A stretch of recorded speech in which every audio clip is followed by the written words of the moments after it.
Ayan guys, kukuha tayo ng dayami. Magpapalit tayo ng dayami dun sa mga sisiw na maina. Pupunta tayo dito sa, tapos kukuha tayo ng ampalaya dito. Ilalagay sa ano, sa munggo. Kuha tayo ng dayami rito guys, kasi maglilinis ako ng mga ano na sisiw, mga pwesto nila. Papalit tayo ng dayami.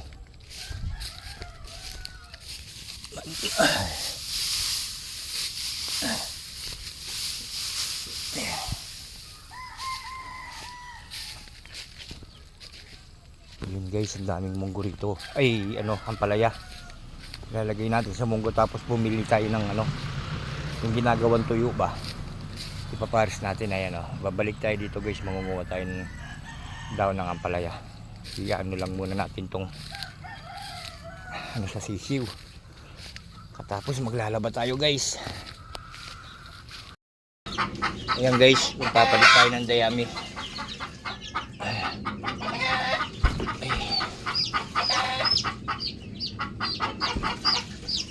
Dito kasi guys, to medyo may hina to. Ayan.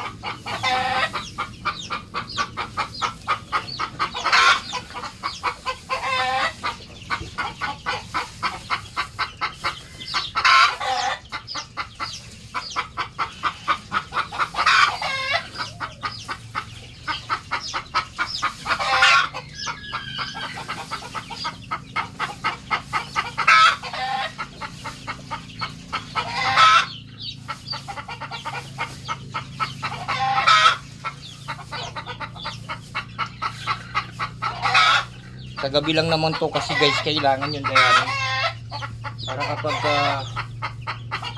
tutulog na sila guys, kasi mainit yung dayami, maaano sila, sisip yung kanilang tulugan. Ngayon magpi-plain water muna tayo sa kanila, hindi muna tayo mag-antibiotic.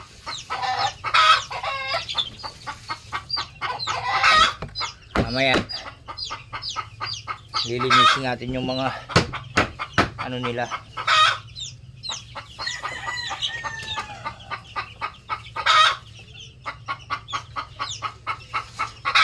Ayan guys, okay na yan. Ayan, may bagong ano na sila, dayami. Okay guys, maraming salamat.